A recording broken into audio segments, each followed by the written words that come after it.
Hello and welcome to the University of Salford on YouTube. My name is Professor Andy Meir, and today is a bit of an informal communication about an event we're having over the next week, which is the Research Communications Week. And we've got a whole range of activities planned for early career researchers, for PhD students, and anyone that wants to learn about how to communicate the research more widely. And to join us to introduce this program, we have Stephen Ling. So I'm going to bring him into the feed and see what we can find out. Good morning, Stephen. Hi, morning. How you doing? I'm good, thanks. Yes, yeah. Good. So tell us a bit about yourself and what you do at the university. So my name's Stephen Lingam. I'm the Research and Development Officer. So it's my role to help provide training for PGR students and early career researchers and help them to develop their research skills, which is what Communication Week's all about, really. Fantastic. And I think it's sort of the first time we've really done this formally, isn't it? Yeah, that's right. So we thought we'd just lump together a whole series of training around communication, just for different audiences and thinking about different ways researchers communicate, both to the general public but to other researchers as well. And of course, this coincides as well with our January induction for PGR students. So it's a great way to kick them off on their research journey. That's fantastic. And we've got quite a long legacy of science communication and research communication at the University of Salford. We've been involved with lots of festivals over the years. We've created really innovative installations, and we have teaching on various programs to help researchers communicate what they do. So we start people very early in their undergraduate career to think about being publicly present. And this is a wonderful way for people to level up their skills and hopefully discover something more. So let's have a look at the program, Stephen. Talk us through what we've got here. So on the screen, you're seeing the weekly program, and there's a few things repeating, but let's go for day number one. 25th, is it 25th of January, the first thing we have? That's right, yeah. So it's starting on Tuesday and going through to Friday. Monday, we're having a day-long induction for our PGR students. So I'd say this is linked to that. But on the 25th, we have a very exciting day. We've got Leslie McMurtry running a session on how to make a podcast. So introducing just how to find themes, how to plan making a podcast. And that continues on into day two. So it's a two-day session. Then on the 25th as well, we have an app development workshop being run by Davina Whitnell and Gary Crawford. They'll be talking about some of their work developing apps for people like the Imperial War Museum North. And we'll also be welcoming students from Salford City College who are working with the university to develop a app for the Learning City project, which is a collaborative project between the university, the City Council and the college and a number of other partners as well. We also have a Viva preparation session for our PGR students. So that's being run by Professor Paula Ormondry. It's a good chance for students to practice their Viva before that crucial exam. And then at 3:00, we have a session on communicating your learning brief. So this is really targeted at PGR students that are starting to teach for the first time, that we're working towards putting together programs of learning. It's also suitable for early career researchers as well. That's a fantastic full day. And I think what's really exciting about it is it covers the breadth of what you need to do as a researcher, whether it's communicating in teaching or whether it's trying to use technology to create more innovative communication experiences. I think podcasting will be very popular, especially because it's such a big thing now. Exactly, yes. And I think that's something that the pandemic's really highlighted. I mean, it was already something that was going on, but I think moving into the digital realm is ever more important. So it's important to encourage researchers at all levels to really engage with this digital world. Fantastic. So let's hear about day number two, day 26th of January. What's going on there? Yeah, so on Wednesday the 26th, we start off with the second part of the podcasting session with Leslie McMurtry. And then we've got some confidence sessions at 11:00 run by Davina Whitnell, which is really just for PGR students, but maybe early career research as well, or any staff member who wants to think about how to get more confident in the way they communicate. Sometimes people can be very brilliant at research, but struggle to communicate what they want to do and find presenting at conferences daunting, or maybe be very fine presenting in person, but find presenting online daunting. Mm-hmm. So Davina will be drawing on some of her work running the failure forums and some of her work that she's done independently on confidence to sort of discuss how you can build your confidence and how you can communicate well. Fantastic. Then at 1 o'clock, we've got designing a successful research grant. So that is, again, suitable for PGRs and ECRs, early career researchers, looking at how to communicate your ideas, how to get funding for your next project, how to move on to the next step. And then finally, linked to that, we've got using social media professionally, which is being run by Andy Meyer, of course, yourself. So I think I'll probably let you talk about that one. Yeah. Well, I think what's exciting about all these actually is just how much it covers. And I think of a successful grant application, for example, it's not just communicating it in the application itself, it's the communication with your team. It's trying to get your ideas out and across to different stakeholders, whether it's partners you want to involve in the project or university collaborators. All of that requires really good communication skills.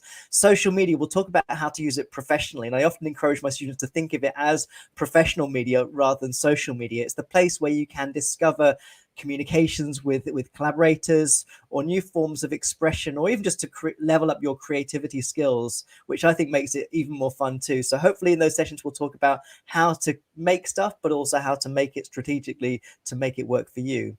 Fantastic. So 27th of January, what's happening then? And so we've got two sessions on this day. One is working with government. So that's a session which is being run by the central administration. It's targeted more at early career researchers and established staff members, looking at how you can work and influence government policy, work with but local government stakeholders, national stakeholders as well, how to foster those links, how to get your research out there, how to influence. So that's a really useful session. And then at 1 o'clock, we've got a session which I'm running on maximising your conference experience. So that's targeted predominantly at PGRs, but is obviously welcome to anyone.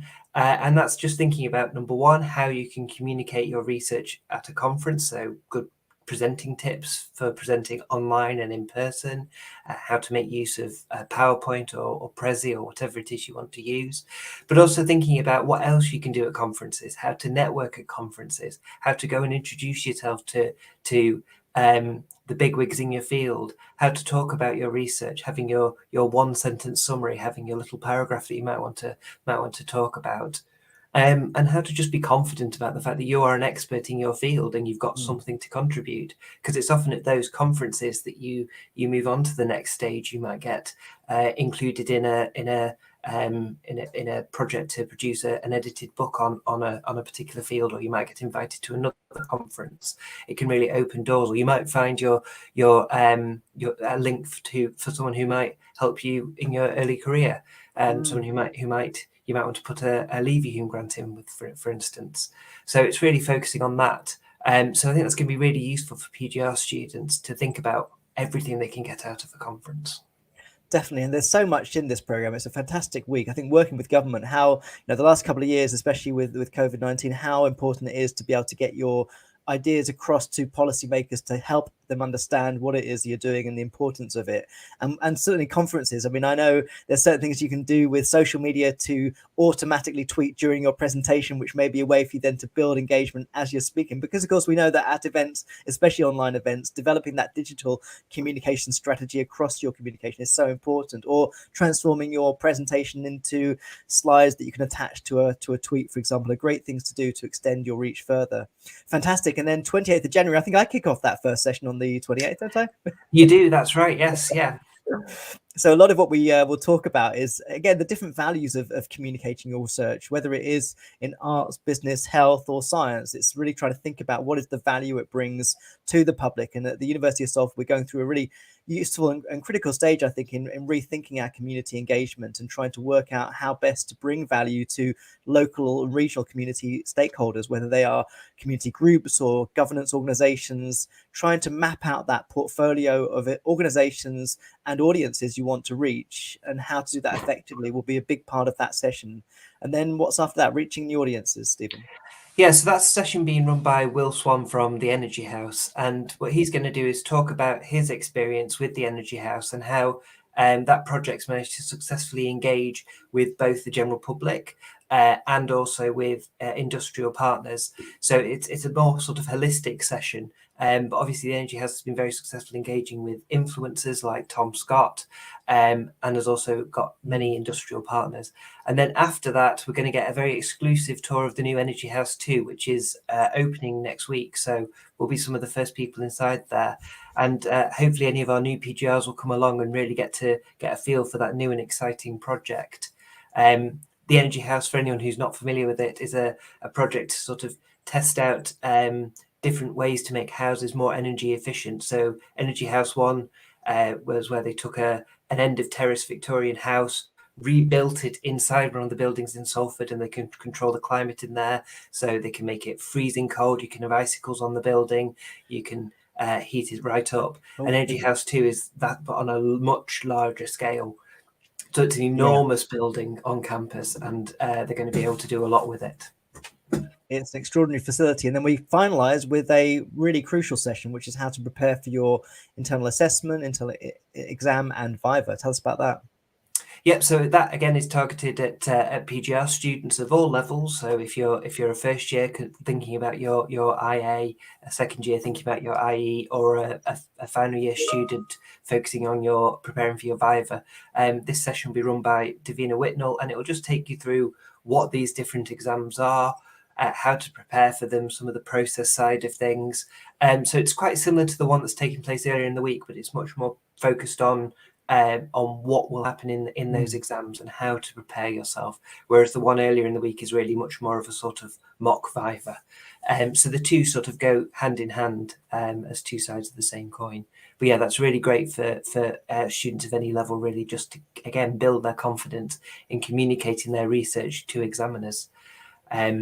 So what we've tried to do across the week, you can see some very common themes coming out. We're thinking about how to communicate to the public, how to communicate to other researchers, how to communicate to funding bodies and government. It's just thinking about everything that you can do as a researcher to maximise your impact and also to further your career. It's a fantastic program, Stephen. I'm really glad we've got it together, and I think it's going to be a really important way for people to think about how they communicate across their entire sort of career path, really, but also how you can bring innovation and creativity into your day-to-day through these kinds of practices. And I'm sure it'll be a very busy week, and I wish you a lot of luck. Well, I look forward to my sessions, and certainly we'll try to drop around. The Energy House tour is incredibly tempting because I think it's a remarkable facility for everyone to see, and a huge amount of work to be done around communicating that research. So it'll be a wonderful insight into both what's happening on campus at the University of Salford, but also how we're thinking about trying to reach out to new communities. So thanks so much for joining me today, Stephen. We look forward to seeing how the week goes, and good luck with the week. Thank you very much. All right, take care. Bye-bye. Thanks. Bye.